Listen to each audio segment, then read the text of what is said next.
all of them represent the future, partly because I think I'm myself part of the future.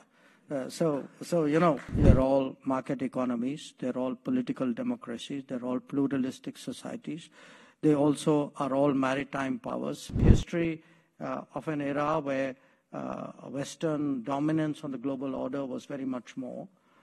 And so you had really a collection of non-Western countries who felt they weren't getting a fair hearing in the overall scheme of things. Can you help us understand a little bit about what India gets, what benefits accrue to India from participation in the QUAD or participation in the BRICS or the SCO?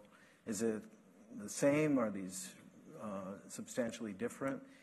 And which of these, do some of these represent the future and some of them represent the past? No, look, I think all of them represent the future, partly because I think I'm myself part of the future. You're kind of growing with that. If you look at the QUAD, you have 4 countries. They're all market economies. They're all political democracies. They're all pluralistic societies. They also are all maritime powers. And they have a common interest in dealing with the Indo-Pacific in a certain way. They have that ability to cooperate and communicate with each other, work with each other, and carry other countries along with them. So we see this in a way as a non-treaty way of working with countries. I would argue that perhaps this is the future, that the era of arguing over who's paying who, what share and is that fair. You don't have those arguments in the QUAD. So you don't have those arguments because everybody is doing, what they think is right, and there's a kind of a sort of understanding about it.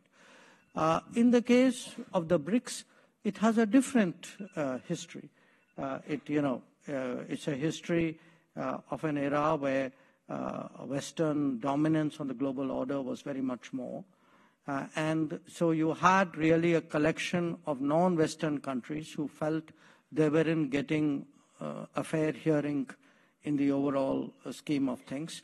And that by getting together on issues on which their interests overlapped, they would be able to make their voices more strongly felt. And I think it's also served its purpose. So to me, each one is a different facet of I'm now talking again from my perspective, a different facet of our interests and our activities. So I wouldn't compare them because I think they have different histories, different composition, often different themes. The SCO again has the history. It's more Eurasian. It was focused much more on countering radicalism, terrorism. That's where it began. And today it's perhaps evolved into something more. So for us to have this range of options, combination of partners working multiple agendas at the same time, that's how it's going to go.